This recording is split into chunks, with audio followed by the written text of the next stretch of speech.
మానవ జీవితంలో కొన్ని తప్పుడు నిర్ణయాలు మన జీవితాన్ని ప్రభావితం చేసిన అనేక అనుభవాలు మనకున్నాయి.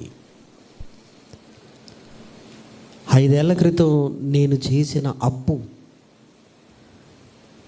నాకొక గుదిబండగా మారిపోయి నాకు అనారోగ్యాన్ని తెచ్చిపెట్టి నా కుటుంబాన్నంతా అప్పులమయం చేసింది. ఆ రోజు ఆ నిర్ణయం తీసుకోకుండా ఉంటే బాగుండు అన్న అనుభవాలను అప్పుడప్పుడు మనం వింటుంటాం. ఈ ఉద్యోగపు వాతావరణంలో ఏదో శాలరీ వస్తుందని కదని చూశాను, కానీ ఈ నైట్ షిఫ్టులు నేను చేయటం వల్ల నా ఆరోగ్యం ప్రభావితమైంది. నేను ఆ నిర్ణయం తీసుకోకుండా ఉంటే బాగుండు. అప్పుడు ఏమనిపించిందంటే, పగలంతా పరిచర్యకి వెళ్తాను, రాత్రి డ్యూటీ చేస్తాను అనుకున్నాను, కానీ ఆ తప్పుడు నిర్ణయం నా ఆరోగ్యాన్ని ప్రభావితం చేసింది అని. మండుటెండలు నరసంపేట ప్రాంతంలో రికవరీ ఏజెంట్గా పనిచేస్తున్న ఒక వ్యక్తి, సుమారుగా 25-26 సంవత్సరాలు ఉంటాయి. పర్వాలేదులే, 12 గంటలకు అలా బయటికి వెళ్ళి 3 గంటలకు వచ్చేస్తాను అని 12 గంటలకు బయటికి వెళ్ళి 3 గంటలకు ఏదో చిన్న తేడా కొడుతుంది అని ఇంటికి వచ్చేసాడు. ఇంటికి వచ్చిన తర్వాత విపరీతమైన వాంతులయ్యాయి. వెంటనే ఎంజిఎం హాస్పిటల్కి తీసుకుని వెళ్ళాడు. డీహైడ్రేషన్ వచ్చేసింది, బీపీ డౌన్ అయిపోయింది, హార్ట్ స్ట్రోక్ వచ్చేసింది, చనిపోయాడు. 12 గంటలకు వెళ్ళి 3 గంటలకు ఇంటికి వచ్చేస్తానులే అని ఏం కాదులే అనుకుని తాను తీసుకున్న ఆ నిర్ణయం జీవితాన్ని కోల్పోయేలా చేసింది. అందుకే ఈ సమ్మర్లో చాలామంది అనారోగ్యానికి గురవుతుంటారు. కారణం ఏమీ లేదు, ఇంట్లో మనం ఉన్నా కూడా ఆ టైంకి నీళ్లను త్రాగకపోవటం వల్ల. అందుకే పిల్లల్ని ఎప్పుడు కూడా నీళ్ళు తాగని జ్ఞాపకం చేస్తూనే ఉండాలి. ఎందుకంటే ఇంట్లోనే ఉన్నాం కదా అనుకుంటుంటాం, కానీ డీహైడ్రేషన్కు గురవుతుంటాం మనం. కాబట్టి సుమారుగా 6 నుంచి 10 గ్లాసుల నీళ్ళు డేలో తాగుతూనే ఉండాలి అని డాక్టర్లు మరీ చెప్తున్నారు. ఇవన్నీ నేను ఎందుకు చెప్తున్నాను అంటే, శరీరంతో ఉంటున్న మనమే ఒక తప్పుడు నిర్ణయం తీసుకుంటే ఇబ్బంది పడాల్సి వస్తున్నప్పుడు, దేవుని వాక్యము దగ్గర మన ఆలోచన సరిగా లేకపోతే తప్పుడు మార్గంలోనికి వెళతాం. తప్పుడు మార్గంలో వెళ్ళినప్పుడు మన ఆత్మీయ జీవితం ఎంత ప్రభావితం అవుతుందో మీరు ఆలోచించండి. శరీరమే ఒక నిర్ణయాన్ని బట్టి ఇబ్బంది పడుతుందన్నప్పుడు, మన ఆత్మీయ జీవితాలు కూడా దేవుని వాక్యము దగ్గర తప్పుడు నిర్ణయాలను మనం తీసుకుంటే మన గమ్యమే మారిపోతుంది. ఎందుకంటే ఈరోజు అనేక సంస్థలు మన కళ్ళ ముందు కనబడుతున్నాయంటే, ఒకప్పుడు వారు తీసుకున్న తప్పుడు నిర్ణయం ఇదే రైట్ అనుకొని వెళ్ళిన మార్గమే ఈరోజు సిద్ధాంతాలుగా మారిపోయాయి.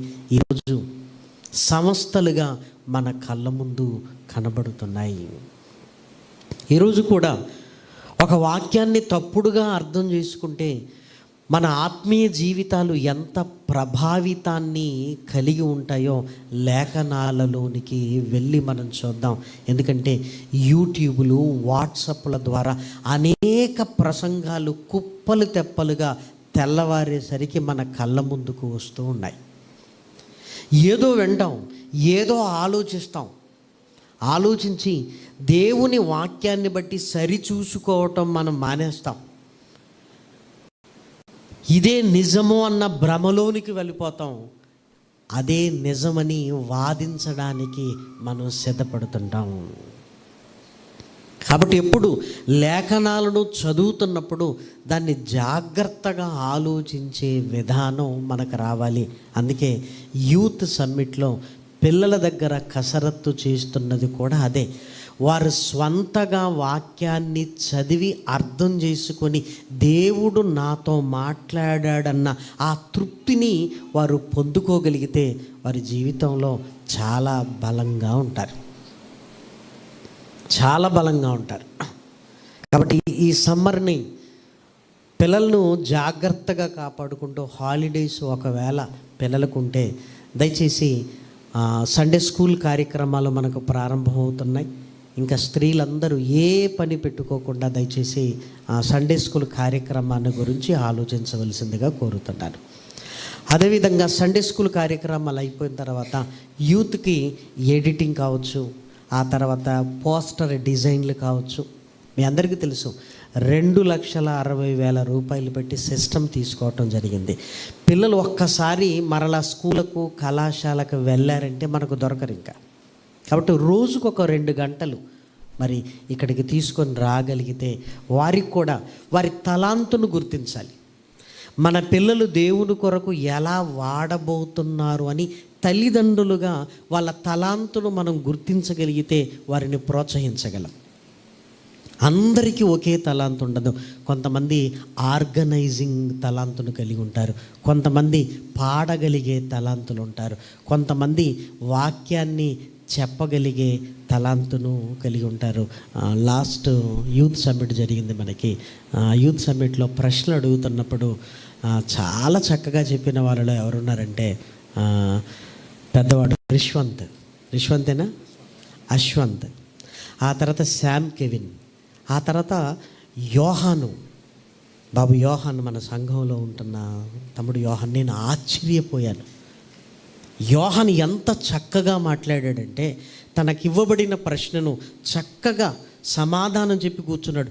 భయం లేకుండా చక్కగా వాక్యాన్ని చేతిలో పట్టుకొని యోహాను మాట్లాడినప్పుడు చాలా ఆనందం కలిగింది. మనం ఏమనుకుంటామంటే ఈ చిన్న చిన్న ప్రయత్నాలు మన పిల్లల్ని ఎంత గొప్పగా నిలబెడతాయో. అదేవిధంగా అశ్వంత్ మాట్లాడినప్పుడు, శామ్ కెవిన్ మాట్లాడినప్పుడు ఏదో ప్రశ్న చెప్తే సమాధానం చెప్పినట్లు లేదు, ఏదో ప్రసంగం చేస్తున్నట్లుగా చక్కగా దాని గురించి అనాలిసిస్ చేసి మాట్లాడుతుంటే మన ప్రయత్నము ఎప్పుడు కూడా వృధాగా పోదు. కష్టపడదాం, మన పిల్లల కొరకు కష్టపడదాం. మనం ఉన్నదే వాళ్ళ కోసం అయినప్పుడు వాళ్ళని గురించి ఆలోచించాలి, పిల్లలకు మారల్స్ నేర్పించాలి. ఎందుకంటే పిల్లలు గ్యాదర్ అవుతున్నప్పుడు ఇదిగో వెకిలి చూపులు, వెకిలి నవ్వులు, ఇదిగో ఎక్కడికి వెళ్ళినా, ఎందుకంటే రేపొద్దున కళాశాలకు వెళ్ళిపోతుంటారు. పిల్లలకు గైడెన్స్ ఇవ్వాలి. ఎందుకంటే సూటిగా మాట్లాడటం వాళ్ళకి తెలియాలి, స్పష్టంగా మాట్లాడటం తెలియాలి. ఈ వెకిలి నవ్వులు, వెకిలి చేష్టలు, ఎందుకంటే మన పిల్లలు బయటికి వెళ్ళిన తర్వాత అది అలవాటైంది అనుకోండి, మన పిల్లలే ఇంకొక పిల్లల్ని ఈవి టీజింగ్ చేస్తున్నారు అని ఆ భ్రమలోనికి మిగతా పిల్లలు వెళుతుంటారు. అందుకే మన పిల్లలకు మాట్లాడే విధానం కావచ్చు, స్పష్టంగా చూసే విధానం కావచ్చు, సైగలు చేయటం, మన ఉద్దేశం వేరు, ఎదుటివారికి అర్థం చేసుకునే ఉద్దేశం వేరు ఉంటుంది. ఇవన్నీ దేవుని వాతావరణంలో నేర్పించగలిగితే లోకములోనికి వెళ్ళినప్పుడు చక్కగా రాణించగలుగుతారు. దయచేసి ఈ కార్యక్రమాలను మేము మనసులో పెట్టుకోవాల్సిందిగా కోరుతున్నాను. ఎందుకంటే ఒక తప్పుడు నిర్ణయం జీవితాలనే ప్రభావితము చేస్తుంది. మనం తర్వాత తల్లిదండ్రులుగా అయ్యో ఒక మాట చెబితే బాగుండేమో అనుకుంటాం, కానీ ఆ మాట చెప్పకపోవటం వల్ల వాడి జీవితమే ప్రభావితం అవుతుంది. కాబట్టి పరిశుద్ధ గ్రంథంలోనికి వెళ్ళి ఈరోజు క్రైస్తవ సమాజాన్ని గతి తప్పించిన, దారి మళ్లించిన ఒక నిర్ణయము సరిగా అర్థం చేసుకోకపోవటం వల్ల ఎలా క్రైస్తవ జీవితాలు ప్రభావితమయ్యాయో లేఖనాలలోనికి వెళ్ళి మనం చూడగలిగితే గలతీలకు రాసిన పత్రిక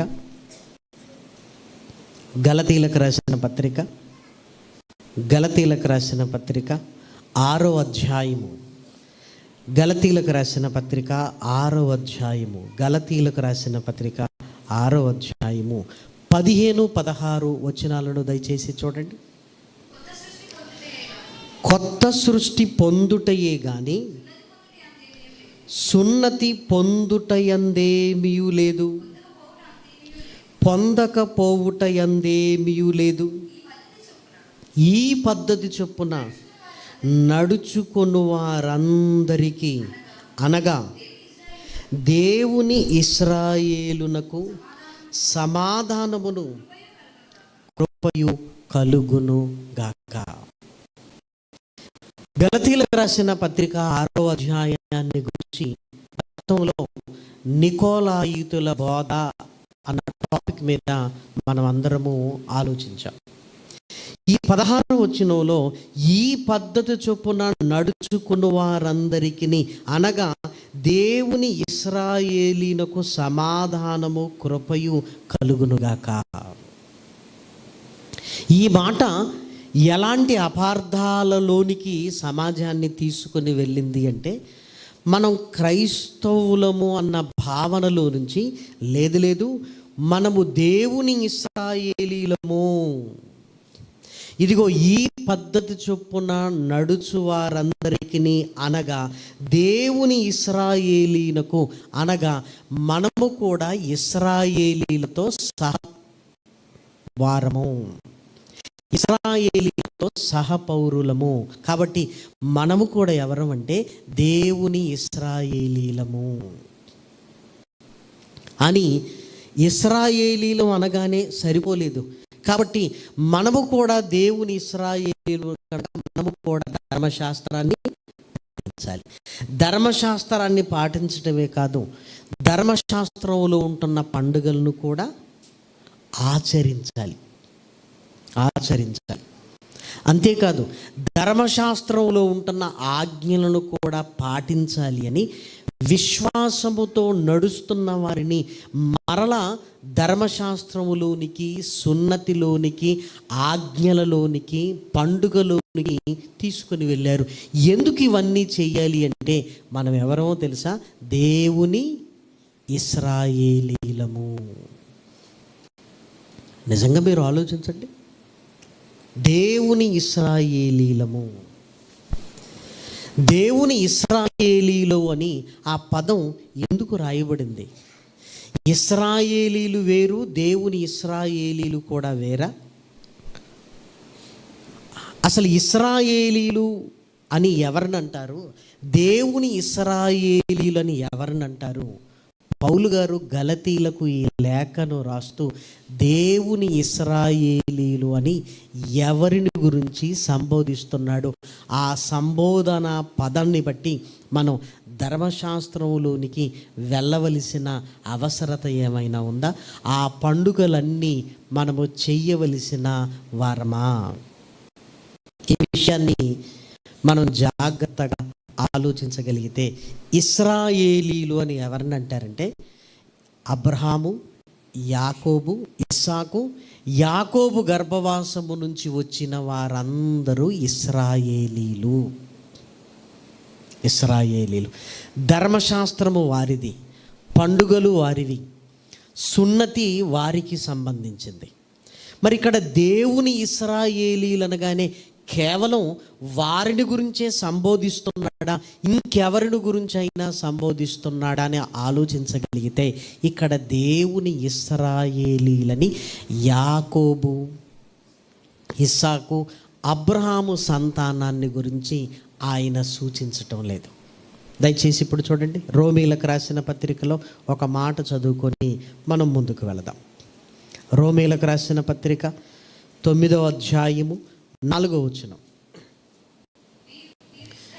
వీరు ఇశ్రాయేలీలు దత్తపుత్రత్వమును, మహిమయు, నిబంధనలను, ధర్మశాస్త్ర ప్రధానమును, అర్చనాచారాదులను, వాగ్దానములు వీరివి. పితరులు వీరివారు, శరీరమును బట్టి క్రీస్తు వీరిలో పుట్టెను. వీరు ఇశ్రాయేలీలు. ధర్మశాస్త్రము, నిబంధనలు, అర్చన, ఆరాధనలు, వాగ్దానములు వీరివి. వీరు ఎవరు అంటే అబ్రహాము, ఇస్సాకు, యాకోబు సంతానము. ఆ తర్వాత అబ్రహాము, ఇస్సాకు, యాకోబులను గురించి ఆ క్రింది వచనాలలో వ్రాయబడింది. ఇప్పుడు దేవుని ఇశ్రాయేలీలు ఎవరు? ఎందుకంటే ఈ పద్ధతి చొప్పున, ఆ పద్ధతి ఏంటంటే సున్నతి పొందటం పొందకపోవటం అనేది ఏమీ లేదు. ఇశ్రాయేలీలకైతే సున్నతి ఉన్నది, కానీ ఈ పద్ధతి అని ఒక క్రొత్త పద్ధతిని చూపిస్తున్నాడు. ఇందులో సున్నతి పొందుటయందు సున్నతి పొందకపోవుటయందు ఏమీ లేదు అంటున్నాడు. మరి ఇక్కడ ముఖ్యమైనది ఏంటి? ఈ దేవుని ఇశ్రాయేలీలు ఎవరు అని జాగ్రత్తగా లేఖనాలలోనికి వెళ్ళి మనం చూడగలిగితే, గలతీ ప్రాంతంలో ఉన్నవారు అన్యజనులు, ఎఫెసీ ప్రాంతంలో ఉన్నవారు అన్యజనులు, గలతీ ప్రాంతంలో ఉన్నవారు కూడా ఎవరు? అన్యజనులు. చూడండి, అపోస్తలుల కార్యములో వ్రాయబడిన చక్కటి మాట. అపోస్తలుల కార్యములలో వ్రాయబడిన మాట 15వ అధ్యాయము 23-24 వచనం. వీరు వ్రాసి వారి చేత పంపినది ఏమనగా అపోస్తలులను పెద్దలైన సహోదరులను అంతియోకయలోను సిరియాలోను కిలికియాలోను నివసించుచు అన్యజనులుగా ఉండిన సహోదరులకు శుభము. కొందరు మా యొద్ద నుండి వెళ్ళి తమ బోధ చేత మిమ్మును కలవరపరిచి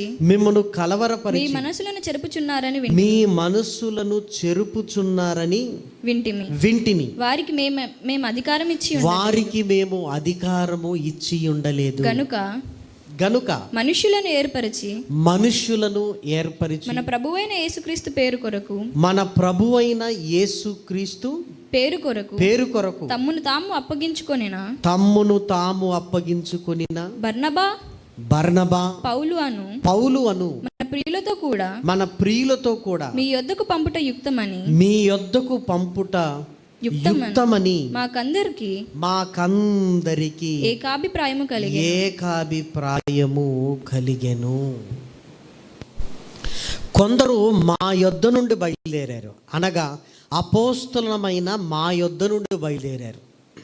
వారెవరు అంటే, మేము భోజనపు బల్లల దగ్గర పరిచర్య చెయ్యాలి అని 7 నియమించాం.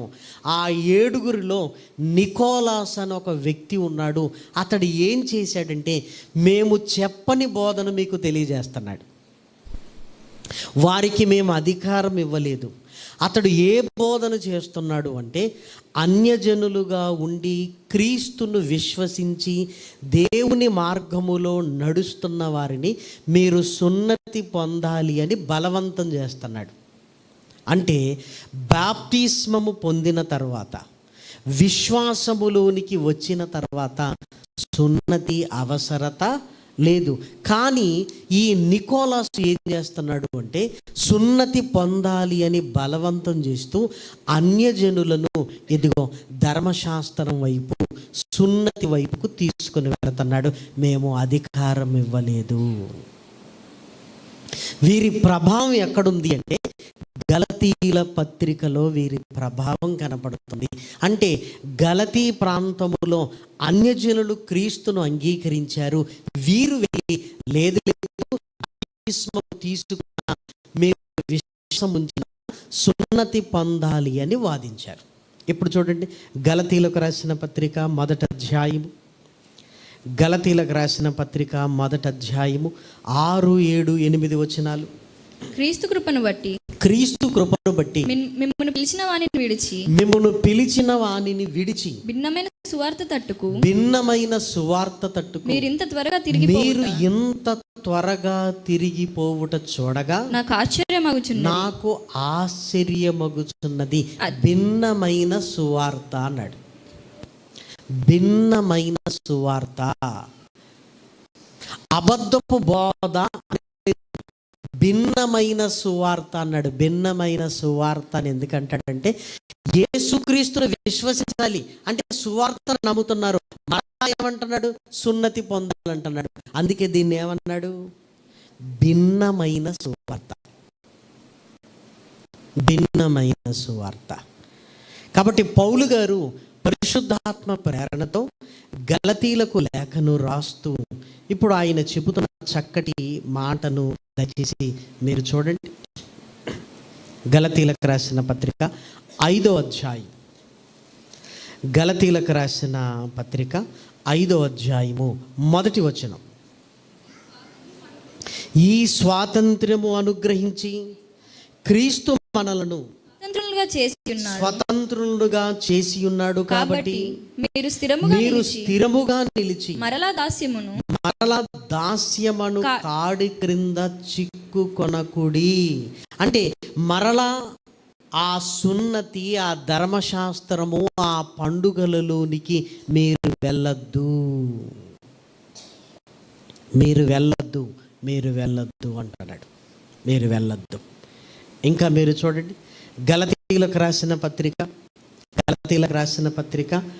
5వ అధ్యాయము 2వ వచనం. చూడండి, మీరు సున్నతి పొందిన ఎడల క్రీస్తు వలన మీకు ప్రయోజనం ఏమీ కలగదు. క్రీస్తు వలన ప్రయోజనం ఏమీ లేదు. పౌలును నేను మీతో చెప్పుచున్నాను. ధర్మశాస్త్రము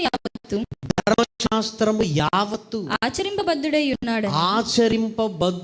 ఉన్నాడని సున్నతి పొందిన ప్రతి మనుష్యునికి నేను మరలా దృఢముగా చెప్పుచున్నాను. మీలో ధర్మశాస్త్రము వలన నీతిమంతులమని తీర్చబడువారు ఎవరో వారు క్రీస్తులో నుండి బొత్తిగా వేరు చేయబడి ఉన్నారు. కృపలో నుండి తొలగిపోయి ఉన్నారు. కృపలో నుండి తొలగిపోవటం అంటే అది ఎంత ప్రమాదమో మీరు ఆలోచించండి. అంటే అన్యజనులు ఎప్పుడైతే సున్నతి అనే నికోలాయితుల బోధను వింటున్నారో, పౌలు గారు గలతీలో ఉంటున్న అన్యజనులను ఉద్దేశించి లేదు, అది భిన్నమైన సువార్త, అసలు సున్నతి అవసరత లేదు, సున్నతి అవసరత లేదు అన్నాడు. మరి సున్నతి స్థానంలో దేనిని గొప్పగా చూపిస్తున్నాడు అంటే విశ్వాసమును ఉన్నతంగా చూపిస్తున్నాడు. ప్రేమన వారలారా, ఇప్పుడు చూడండి 5వ వచనం. ఏలయనగా మనము విశ్వాసము గలవారమై నీతి కలుగునను నిరీక్షణ సఫలమగునని ఆత్మ ద్వారా ఎదురు చూచుచున్నాము. యేసుక్రీస్తు నందుండు వారికి సున్నతి పొందుట యందేమీ లేదు, పొందకపోవుట యందేమీ లేదు గాని ప్రేమ వలన కార్యసాధకమగు విశ్వాసమే ప్రయోజనకరమగును. విశ్వాసము ప్రయోజనకరమైనది. ఏమండి, సున్నతి శరీర సంబంధమైనది, విశ్వాసము ఆత్మ సంబంధమైనది. విశ్వాసము ఆత్మ సంబంధమైనది. ఆలోచించండి, ఇక్కడ విశ్వాసము ఉన్నతమైనది అని చూపిస్తున్నాడు. ఇప్పుడు గలతీలకు రాసిన పత్రికలో 6వ అధ్యాయంలోనికి వెళ్ళి మనం చూడగలిగితే ప్రేమన దేవుని పిల్లలారా, 6వ అధ్యాయము 15-16 వచనాలు. కొత్త సృష్టి పొందుటయే గాని సున్నతి పొందుట యందు ఏమీ లేదు, పొందకపోవుట యందేమీ లేదు. ఈ పద్ధతి చొప్పున అంటే పాత నిబంధన పద్ధతి చొప్పున కాదు, యేసుక్రీస్తు ద్వారా క్రొత్త సృష్టిలోనికి వచ్చిన ఈ క్రొత్త నిబంధన అనగా యేసుక్రీస్తు రక్తము ద్వారా కడగబడిన నిబంధనలోనికి వచ్చిన కొత్త సృష్టి పొందుటయే గాని సున్నతి పొందుట యందు ఏమీ లేదు, పొందకపోవుట యందు ఏమీ లేదు. ఈ పద్ధతి చొప్పున నడుచుకుని వారందరికీ, అనగా అన్యజనులుగా ఉండి క్రొత్త నిబంధనలోనికి విశ్వాసము ద్వారా వచ్చి దేవునికి దగ్గరైన వారిని పౌలు గారు ఏమని చెప్తున్నాడు? ఈ పద్ధతి చొప్పున నడుచుకొని వారందరికీ, అనగా మీరందరూ దేవుని ఇశ్రాయేలీలు. ఇప్పుడు ఆలోచించండి, ఇశ్రాయేలీలు ఎవరంటే అబ్రహాము, ఇస్సాకు, యాకోబు సంతానము ఇశ్రాయేలీలు. దేవుని ఇశ్రాయేలీలు అంటే ఎవరు? విశ్వాసము ద్వారా దేవునికి పిల్లలయ్యాం మనం. కాబట్టి మనము దేవుని ఇశ్రాయేలు. దేవుని ఇశ్రాయేలు అని ఎందుకంటున్నాడు? అసలు ఇశ్రాయేలీలని వారిని ఎందుకన్నాడు అంటే, యాకోబు గారి పేరును దేవుడు మార్చాడు. ఏమని? ఇక మీదట నీ పేరు యాకోబు అనబడదు, ఇశ్రాయేలు అన్నాడు. కాబట్టి యాకోబు గర్భవాసమున పుట్టిన వారందరూ ఎవరు? ఇశ్రాయేలీలు. ఇప్పుడు విశ్వాసము ద్వారా మనము ఎవరికి పుట్టామని ఆలోచించగలిగితే, వారు దేవుని వలన పుట్టిన వారే గాని రక్తము వలనైనను, శరీరేచ్ఛల వలనైనను, మానుషేచ్ఛల వలనైనను పుట్టినవారు కారు అన్నాడు. చూడండి, యోహాను సువార్త 1వ అధ్యాయము, యోహాను సువార్త 1వ అధ్యాయము 12-13 వచనాలు. తన్ను ఎందరు అంగీకరించిరో వారందరికి అనగా తన నామమునందు విశ్వాసముంచిన వారికి, తన నామమున విశ్వాసముంచిన వారందరికి దేవుని పిల్లలగుటకు ఆయన అధికారమును అనుగ్రహించెను. ఎవరికి? ఎందరు తన్ను విశ్వసించిరో వారందరికీ. అంటే విశ్వాసము ద్వారా మనము దేవునికి పుట్టిన వారము. ఇంకా చూడండి, అపోస్తలుల కార్యములు 3వ అధ్యాయము, అపోస్తలుల కార్యములు 3వ అధ్యాయము 26వ వచనము. దేవుడు తన సేవకుని పుట్టించి మీలో ప్రతి వానిని వాని దుష్టత్వము నుండి మళ్లించుట వలన మిమ్మును ఆశీర్వదించుటకు ఆయనను మొదట మీ యొద్దకు పంపెను యేసుక్రీస్తు. యేసుక్రీస్తు ఎందుకు వచ్చాడంటే, తన శిలువ రక్తము ద్వారా పాప విమోచన కలిగించి మనల్ని పవిత్రులుగా తీర్చి మనల్ని ఆశీర్వదించుటకు. అంటే బాప్తిస్మము తీసుకున్న మనం ఎవరమో తెలుసా? ఆశీర్వదింపబడిన వారము. ఆశీర్వదింపబడిన వారము. మన పుట్టుక దేవుని వలన జరిగింది, దేవుని వలన జరిగింది. వారు దేవుని వలన పుట్టినవారు. కాబట్టి అన్యజనులుగా ఉన్న మనము క్రీస్తును స్వరక్షకునిగా అంగీకరించి బాప్తిస్మాన్ని పొంది విశ్వాసము ద్వారా మరలా పుట్టాం. అందుకే మనందరికీ తెలుసు, బాప్తిస్మం అనగా ఏంటి? మరలా జన్మించటం. ఈ జన్మ ఎలా జరిగిందంటే విశ్వాసమును బట్టి. ఈ పద్ధతి చొప్పున నడుచు దేవుని ఇశ్రాయేలీలు అనగా అర్థం ఏంటిది? దేవుని వలన పుట్టి బాప్తిస్మము ద్వారా దేవునికి పిల్లలైన, ఇదిగో ఆశీర్వదింపబడిన జనాంగం ఎవరంటే అన్యజనులుగా ఉండి ప్రభువును అంగీకరించిన వారందరూ దేవుని ఇశ్రాయేలీలు. మనం బాప్తిస్మము ద్వారా ఆశీర్వదింపబడ్డాము. ఎంత ఆశీర్వదింపబడ్డామో తెలుసా? ఎంత ఆశీర్వదింపబడ్డామో తెలుసా? లోకంలో అన్యజనులుగా ఉంటున్న మనల్ని దేవుడు తన సంఘములోనికి తీసుకొని వచ్చాడు.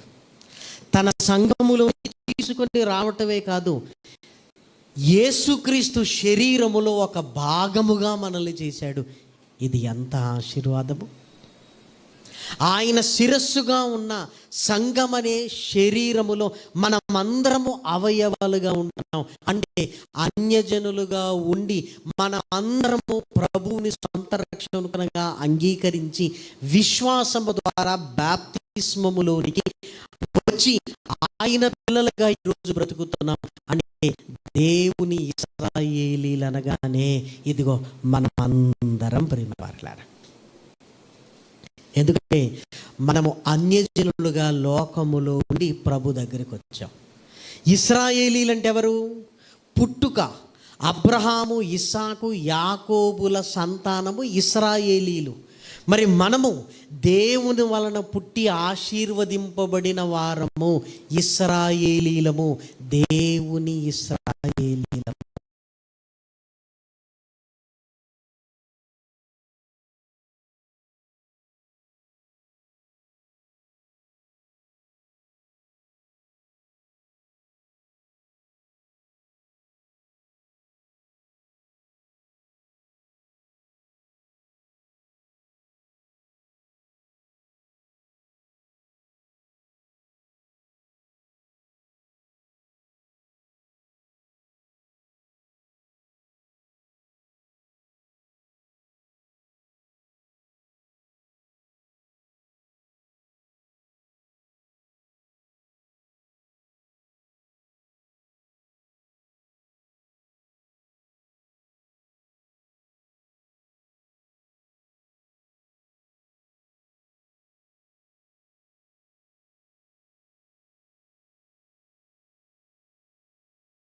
వార్త 15వ అధ్యాయము 21, 22 వచనాలను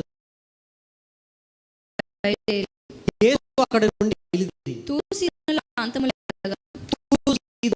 ప్రాంతములకు వెళ్ళగా, ఇదిగో ఆ ప్రాంతం నుండి కానాను స్త్రీ ఒకతి వచ్చి, దావీదు కుమారుడా నన్ను కరుణింపుము, నా కుమార్తె దయ్యము పట్టి బహు బాధపడుచున్నదని కేకలు వేసెను. అందుకు ఆయన ఆమెతో ఒక్క మాట అయినను చెప్పలేదు. అప్పుడు ఆయన శిష్యులు వచ్చి ఈమె మన వెంబడి వచ్చి కేకలు వేయుచున్నది గనుక ఈమెను పంపివేయమని ఆయనను వేడుకొనగా ఆయన ఇశ్రాయేలు ఇంటి వారై నశించిన గొర్రెల యొద్దకే గాని మరి ఎవరి యొద్దకు నేను పంపబడలేదనెను. అయినను ఆమె వచ్చి నేను ఇశ్రాయేలీలలో నశించిన గొర్రెల దగ్గరికే వచ్చాను, మరి ఎవరి దగ్గరికి నేను పంపబడలేదు అని యేసుక్రీస్తు చాలా స్పష్టంగా చెప్పాడు. అంటే ఈ స్త్రీ ఎవరన్నమాట? అన్యజనురాలు, కానాను ప్రాంతములో నివసిస్తుంది అని చాలా స్పష్టంగా కనబడుతుంది. ఇంకా చూడండి, మార్కు సువార్త 7వ అధ్యాయము, మార్కు సువార్త 7వ అధ్యాయంలో వ్రాయబడిన చక్కటి మాటను చూడగలిగితే 7వ అధ్యాయం 26వ వచనం, ఆ స్త్రీ సురోఫెనికయ వంశమందు పుట్టిన గ్రీసు దేశస్థురాలు. మార్కు సువార్తలో ఆమె గ్రీసు దేశస్థురాలు అని వ్రాయబడింది.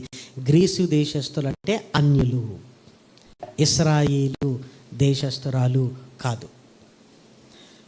ఇప్పుడు యేసుక్రీస్తు నేను ఇశ్రాయేలీలలో నశించిన గొర్రెల దగ్గరికే వచ్చాను అన్నాడు. అన్న తర్వాత ఆమె మరలా బ్రతిమలాడుతుంది. అప్పుడు యేసుక్రీస్తు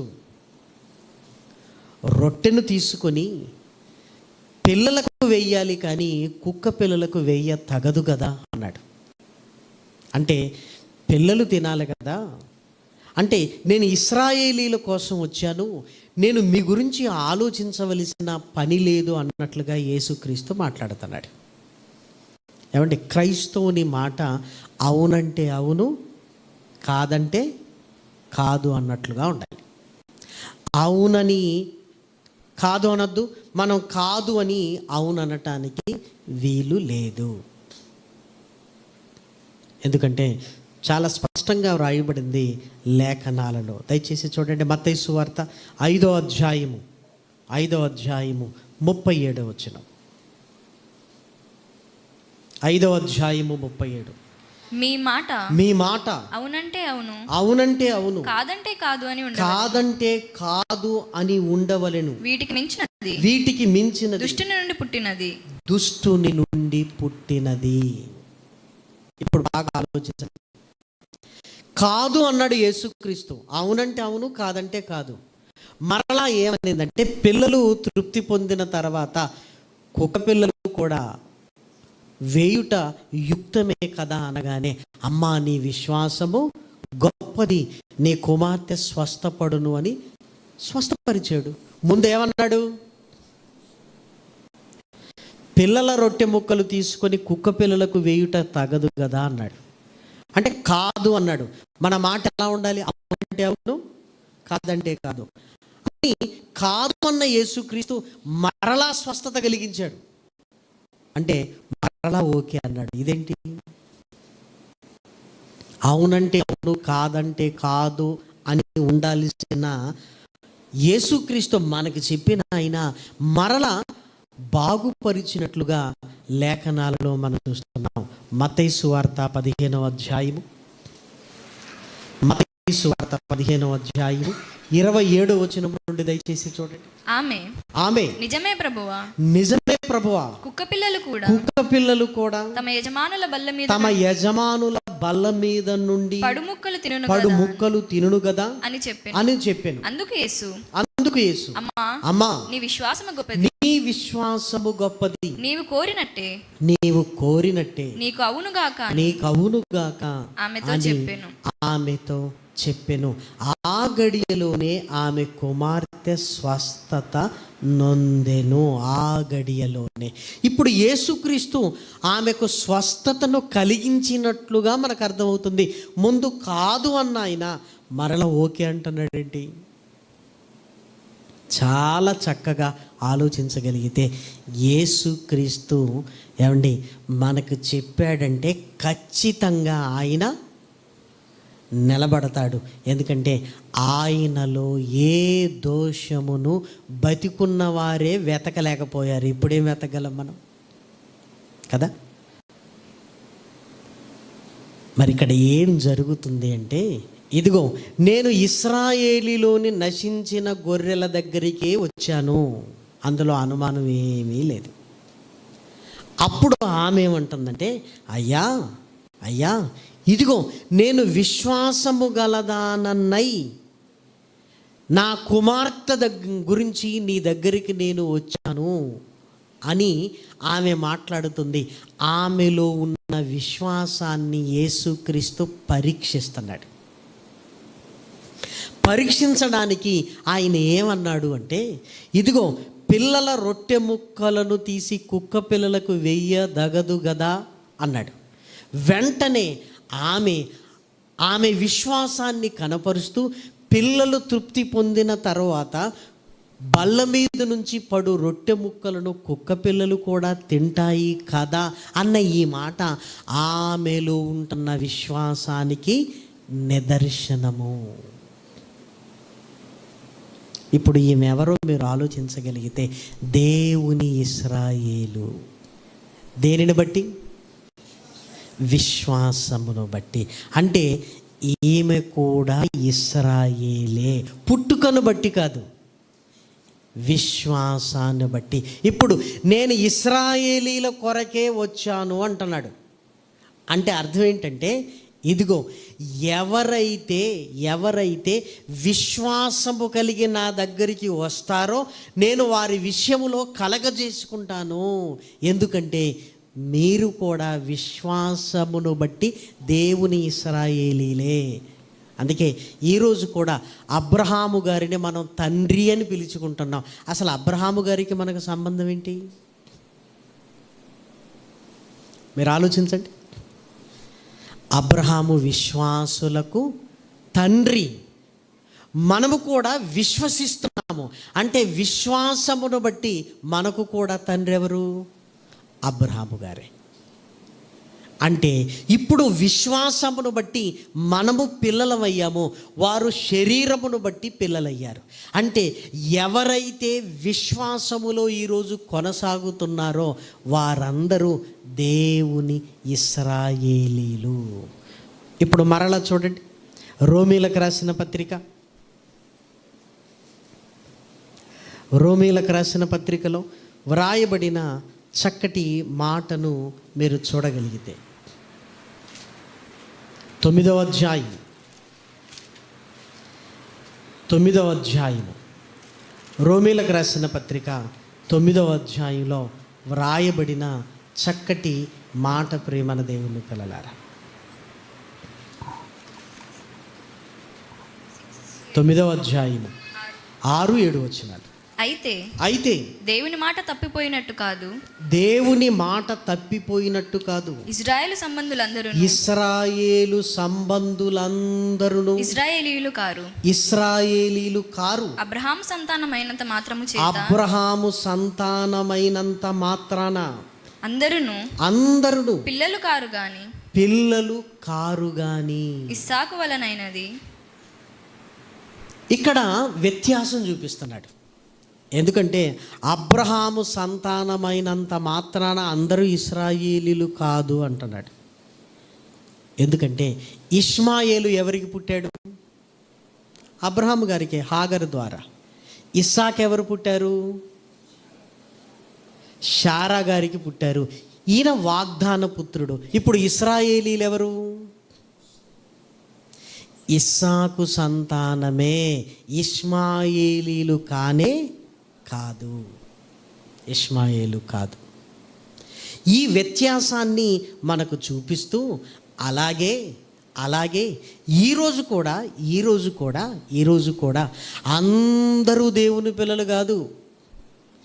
ఎవరైతే విశ్వాసాన్ని కలిగి ఉంటారో వారే దేవుని పిల్లలు అంటున్నాడు. ఇప్పుడు మరలా చూడండి, రోమీలకు రాసిన పత్రిక 4వ అధ్యాయము 17. తాను విశ్వసించిన దేవుని ఎదుట అనగా మృతులను సజీవులుగా చేయువాడును, లేని వాటిని ఉన్నట్టుగానే పిలుచువాడునైనా దేవుని ఎదుట అతడు మనందరికి తండ్రి అయి ఉన్నాడు. ఇందును గూర్చి నిన్ను అనేక జనములకు తండ్రినిగా నియమించి తిని అనేక జనములకు. కాబట్టి విశ్వాసాన్ని బట్టి ఈరోజు అబ్రహాము మనకు తండ్రి. ఇప్పుడు కూడా చాలామంది మేము పుట్టుకతోనే క్రైస్తవులు అంటారు. కాదు, ఎవరైతే విశ్వాసములో కొనసాగుతున్నారో వాళ్ళు క్రైస్తవులు. ఎవరైతే విశ్వాసమును కలిగి ఉన్నారో వారు దేవుని ఇశ్రాయేలీలు. అంటే నిజంగా మనందరికీ అబ్రహామును తండ్రిగా దేవుడు చూపిస్తున్నాడంటే విశ్వాసమును బట్టి. ఇప్పుడు అన్యురాలైన ఆమె ప్రభు దగ్గరకు వచ్చినప్పుడు అవునంటే అవును, కాదంటే కాదు అని ఉండకుండా యేసుక్రీస్తు వెంటనే ఎందుకు స్వస్థతను కలిగిస్తున్నాడు అంటే ఆమెలో ఎవరిని చూశాడు? విశ్వాసాన్ని చూశాడు. విశ్వాసమును బట్టి ఆమె ఎవరి కుమార్తె? అబ్రహాము కుమార్తె. కాబట్టి వీరి విషయంలో నేను జోక్యం చేసుకోవటం అనేది ఓకే, ఎందుకంటే ఇశ్రాయేలీల కోసమే నేను వచ్చాను. కానీ ఆ ఇశ్రాయేలీలు కేవలం పుట్టుకతో వచ్చిన ఇశ్రాయేలీలు, శరీరమును బట్టి వచ్చిన ఇశ్రాయేలీలు కాదు. ఆత్మను బట్టి, ఆత్మ సంబంధులై, బాప్తిస్మమును బట్టి, విశ్వాసమును బట్టి వచ్చిన మనము కూడా దేవుని ఇశ్రాయేలీలమే గనక ఇప్పుడు యేసుక్రీస్తు ఇశ్రాయేలీల కోసమే వచ్చాడు అంటే అందులో మనం లేవా? ఆయన మన కోసం కూడా వచ్చాడు. మరి మనం ఇశ్రాయేలీలం కాదా అంటే విశ్వాసమును బట్టి దేవుని ఇశ్రాయేలీలము మనము ప్రేమన వారిలారా. ఇంకొక ఎగ్జాంపుల్ చూడండి. లూకాసు వార్త 19వ అధ్యాయము. లూకాసు వార్త 19వ అధ్యాయము మొదటి 2 వచనాలు చూడండి. ఆయన సంచరించుచు యెరికో పట్టణములో ప్రవేశించి దాని గుండా పోవుచుండెను. ఇదిగో సుంకపు గుత్తదారుడును ధనవంతుడైన జక్కయ్య అను పేరుగల ఒకడు యేసు ఎవరో అని చూడగోరెను గాని పొట్టివాడైనందున జనులు గుంపు కూడి ఉండుట వలన చూడలేకపోయెను. అప్పుడు యేసు, మనకు చాలా సుపరిచితం, సుంకపు గుత్తదారుడు. అక్కడ ఉన్నవారు పాపి అయిన ఈయన ఇంటికి బస చేయించే వెళుతున్నాడేంటి అని ఆశ్చర్యపడ్డారు. ఇప్పుడు యేసుక్రీస్తు అక్కడికి వెళ్ళిన తర్వాత జక్కయ్యతో ఆయన మాట్లాడుతున్న మాటను దయచేసి మీరు చూడండి. 9వ వచనం, లూకాసు వార్త 19:9. అందుకు యేసు ఇతడును అబ్రహాము కుమారుడే. ఎందుకనగా నేడు ఈ ఇంటికి రక్షణ వచ్చి ఉన్నది. నశించిన దానిని వెదికి రక్షించుటకు మనుష్య కుమారుడు వచ్చెనని అతనితో చెప్పాను. అబ్రహాము కుమారుడు ఎలా అయ్యాడు? విశ్వాసమును బట్టి. మరి విశ్వాసమును బట్టి అబ్రహాముకు కుమారుడైతే ఈయన ఎవరు? దేవుని ఇశ్రాయేలు. వెంటనే అప్పటి వరకు పాపి ఎప్పుడైతే ప్రభువును విశ్వసించాడో అబ్రహాము కుమారుడు. ఎలా కుమారుడు? విశ్వాసమును బట్టి ప్రేమ దేవుని వెళ్ళారా, విశ్వాసమును బట్టి. దయచేసి మీరు ఆలోచించండి. కాబట్టి ప్రభువును విశ్వసించాము, బాప్తిస్మాన్ని తీసుకున్నాము, పరిశుద్ధాత్మ మన హృదయములోనికి పంపబడింది. కాబట్టి ఇదిగో ఇప్పుడు మనకు ముఖ్యమైనది సిలువ, ఆయన రక్తము, ప్రభువు. అందుకే పౌలు గారు అంటున్నారు, నేను సిలువ యందు తప్ప దేని యందు అతిశయించుటలేదు. ఇశ్రాయేలీలు ధర్మశాస్త్రమును బట్టి అతిశయిస్తున్నారు. ఇదిగో ఈ క్రొత్త నిబంధన సిలువను బట్టి నేను అతిశయపడుతున్నాను. ఎందుకంటే ఆయన పవిత్రమైన రక్తము ద్వారా నేను కడగబడ్డాను. మీరు ఆలోచించండి. కాబట్టి ఈ పద్ధతి చొప్పున నడుచు దేవుని ఇశ్రాయేలు అన్నాడు. ఆ దేవుని ఇశ్రాయేలీలు ఎవరు కాదు, మనమందరము ప్రేమన వారలారా. తొలినాళ్ళలో బైబిల్ చదువుతున్నప్పుడు మనకి ఎలాంటి డౌట్ వస్తుందంటే, దేవుడు ఇశ్రాయేలీలకే దేవుడైతే మరి మనల్ని వదిలేశాడా అనిపిస్తుంటుంది. కానీ మనల్ని కూడా ఇశ్రాయేలీలతో ఏం చేశాడు? సహా పౌరులుగా చేశాడు. వారు ఇశ్రాయేలీలైతే మనము దేవుని ఇశ్రాయేలీలము. వారు అబ్రహాము, ఇసాకు, యాకోబుకు పుట్టిన వారైతే వారు దేవుని వలన పుట్టినవారు, మనము దేవునికి పుట్టినవారము. వారికి సున్నతి అయితే మనకు బాప్తిస్మము. వారు ఆత్మచేత నడిపింపబడితే పరిశుద్ధాత్మను పొందుకున్న వారము మనము. ఇదిగో మనకు విశ్వాసము. కాబట్టి క్రైస్తవ జీవితంలో విశ్వాసము ఎంత గొప్పదో మీరు ఆలోచించండి. కాబట్టి ఇది మన గురించి వ్రాయబడింది, ఇది నూతన నిబంధన గురించి అని తెలియక అన్యజనులుగా విశ్వాసములోనికి వచ్చిన వారిని ఏం చేశారంటే ఈ రెఫరెన్స్ చూపించి, ఇదిగో మనము దేవుని ఇశ్రాయేలీలము. కాబట్టి ఆ ఇశ్రాయేలీలు ఎలా ఉండాలో మనం కూడా అలానే ఉండాలి అని చాలామంది భక్తి జీవితాన్ని నాశనము చేసే బోధ సమాజంలోనికి వచ్చింది. మన దేవుని పిల్లలారా, ఇక్కడ చెబుతున్న విషయం ఏంటి? వారు అర్థం చేసుకున్న విషయం ఏంటి? చెబుతున్న విషయం ఏంటి, వారు అర్థం చేసుకున్న విషయం ఏంటి? ఇక్కడ చెబుతున్న విషయము ఇదిగో ఈ నూతన నిబంధన. వాళ్ళు అర్థం చేసుకున్నది మనం కూడా ఇశ్రాయేలీలమే కాబట్టి అప్పుడు ఇశ్రాయేలీలు ఎలా ఉండేవారో ఇప్పుడు కూడా మనము అలానే ఉండాలి అని చాలామంది అన్యజనులుగా ఉండి క్రీస్తులోనికి వచ్చిన వారిని మరలా ఆ పద్ధతిలోనికి తీసుకొని వెళ్ళారు ప్రేమన దేవుని పిల్లలారా. కాబట్టి అబద్ధ బోధలు విపరీతంగా మన కళ్ళ ముందు మన వాట్సాప్లోనికి వస్తున్నాయి. కానీ నీ కళ్ళ ముందున్న వాక్యము కంటే ఏది గొప్పది కాదు. అందుకే మీరు గమనించారో లేదో, యూట్యూబ్లలోకి వెళ్ళి ప్రసంగాలు విన్నవారు కన్ఫ్యూజన్లోనికి వెళ్ళిపోతారు. ఒకానొక దశకు రాగానే విరక్తి వచ్చి విశ్వాసాన్ని విడిచిపెడతారు. కానీ బైబిల్ చదివిన వారు ఎప్పుడు ఆ వాక్యపు లోతుల్లోకి వెళ్ళి విశ్వాసములో స్థిరముగా నిలబడతారు. మనందరికీ తెలుసు, మీరు బైబిల్ చదువుతున్నారు అంటే దేవుడు మీతో మాట్లాడుతున్నాడు. అసలు దేవుడే మీతో మాట్లాడుతున్నాడు అంటే అది ఎంత గొప్ప భాగ్యము, అది ఎంత గొప్ప భాగ్యము.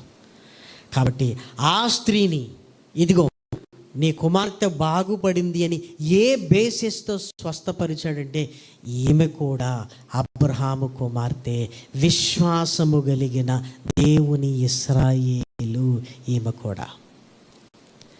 జక్కయ్య దగ్గరికి ఎందుకు వెళుతున్నాడు?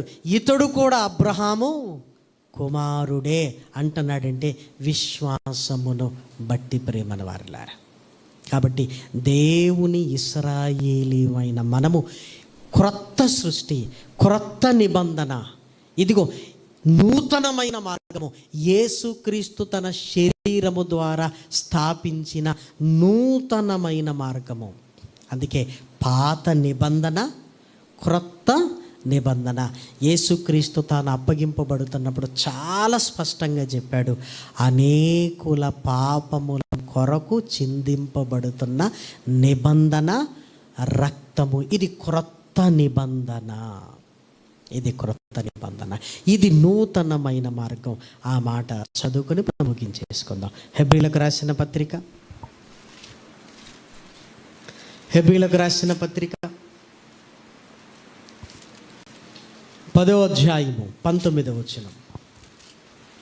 సహోదరులారా, యేసు మన కొరకు ప్రతిష్ఠించిన మార్గమున అనగా నూతనమైనదియు జీవము గలదియు ఆయన శరీరము అను తెర ద్వారా ఏర్పరచబడినదైన మార్గమున ఆయన రక్తము వలన పరిశుద్ధ స్థలమునందు ప్రవేశించుటకు మనకు ధైర్యము కలిగి ఉన్నది. ఇదిగో నూతనమైన మార్గము, నూతనమైన మార్గము, కొత్త మార్గము అని చాలా స్పష్టంగా లేఖనాలలో వ్రాయబడింది. కాబట్టి ఇది ఎలా ప్రతిష్ఠించాడు అంటే ఆయన రక్తము వలనైన నూతన నిబంధన. కాబట్టి ఆ నూతన నిబంధనలోనికి వెళ్ళి విశ్వాసముతో మన జీవితాలను ముందుకు తీసుకొని వెళ్ళాలి. విశ్వాసము. కాబట్టి యేసుక్రీస్తు మన మార్గదర్శిగా ఉన్నాడు కనుక ఆయన యందు, ఆయనను బట్టి, ఆయన వలె ఆయనను ధరించుకొని బ్రతకాలి. మళ్ళా పాత నిబంధనలో ఉంటున్న సున్నతి, ఆచారాలు, వ్యవహారాలు ఇశ్రాయేలు అన్నాడు గనక అవన్నీ తీసుకుని వచ్చి మనం పాటించాల్సిన అవసరత లేదు. ఇది నూతనమైన మార్గము. దీనికి ముఖ్యమైనది విశ్వాసమే, విశ్వాసమే. కాబట్టి దయచేసి ఆలోచించండి. యేసుక్రీస్తు అవునంటే అవును, కాదంటే కాదు. మరి ఎందుకు చేశాడంటే ఆమెడ కూడా విశ్వాసాన్ని బట్టి దేవుని ఇశ్రాయేలు గనుక. అలాగే అబ్రహాము కుమారుడివే అనగా నీవు దేవుని ఇశ్రాయేలువు గనుక. కాబట్టి విశ్వాసముతో మన జీవితాలను ముందుకు తీసుకొని వెళ్ళాలి. అన్య బోధలతో మన హృదయాలు త్రిప్పబడకూడదు. విశ్వాసములో నుంచి మనము తొలగిపోకూడదు. కృపలో నుంచి తొలగిపోతే క్రీస్తుకు వేరై శాపగ్రస్తులమవుతాం మన దేవుని పిల్లలారా. కాబట్టి ఈరోజు మధ్యవర్తి యేసుక్రీస్తు, ఆయనను బట్టే రక్షణ, ఆయనను బట్టి విడుదల, ఆయనను బట్టే పరలోకానికి వెళ్ళగలిగే ఆయనే మార్గమై ఉన్నప్పుడు మరలా ఆ పాత నిబంధనలు ఉంటున్న ఆ పాత పద్ధతులలోనికి వెళ్ళొద్దు. ఇశ్రాయేలు అని మనల్ని సంబోధించినంత మాత్రాన. కాబట్టి మనము దేవుని ఇశ్రాయేలీలము, విశ్వాసముతో దేవుని కొరకు బ్రతకాలి అని ప్రభు ప్రేమను బట్టి మీ అందరికీ తెలియజేస్తూ ఈ మాటలు నేను ముగిస్తున్నాను. ప్రార్థన.